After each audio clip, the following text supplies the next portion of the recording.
अस्सलाम वालेकुम दोस्तों, अज तुहानूं विखा रहे हैं मेरे ते जाने वाली ट्राली फस गई है इत्थे ते तुहानूं ओहदा दीदार करवाने आ।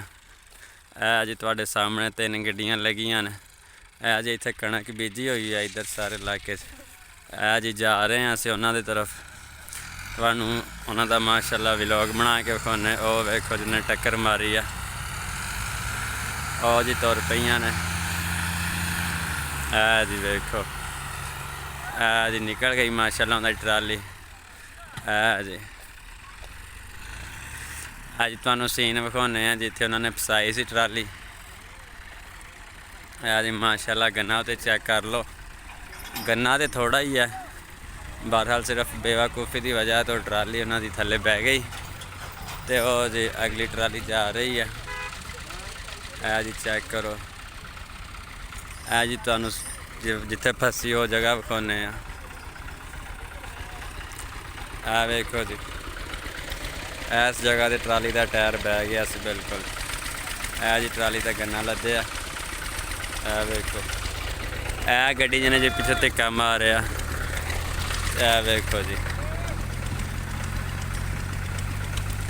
जी हुण उन्होंने अगे नूं तोड़ रहे हैं तो फिर बाद च इन्होंने इस पुली ते चढ़ाउणा ट्राली।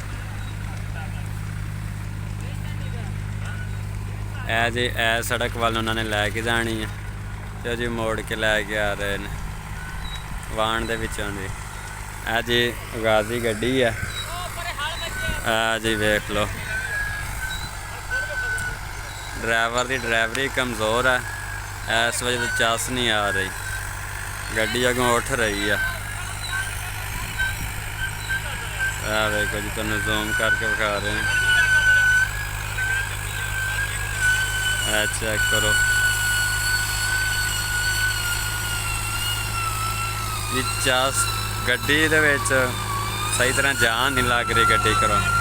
हालांकि गन्ना थोड़ा है लेकिन फिर भी गड्डी चीक रही है। चेक करो चेक करो चेक करो जी सीन तुहाडे माशाअल्लाह सामने सी।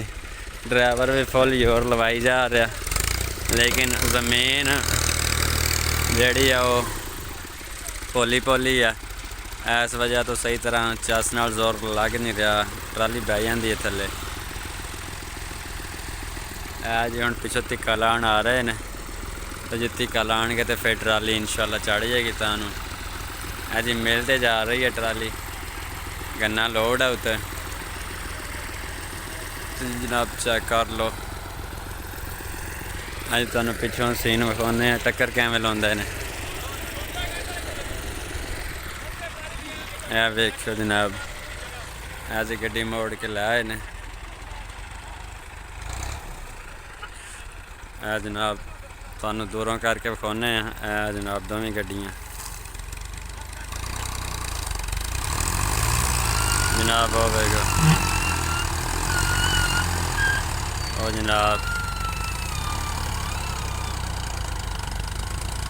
बजुर्गों की ड्राइवरी वाहवा ही कमज़ोर टैट सी, उन्होंने पीछे जोड़ के रखी गड्डी।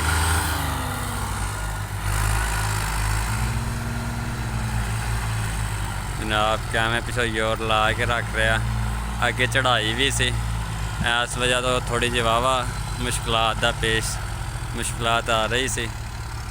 जनाब बिस्मिल्लाह करके चाड़ी चल रही है ट्राली ता। ओ जनाब चढ़ गई ट्राली। जी मेरा कज़न भी व्लॉग बना रहा सी, हुण जनाब इन्हें बंद कर दिता है। जी वेख लो। ओके जी अल्लाह हाफिज़।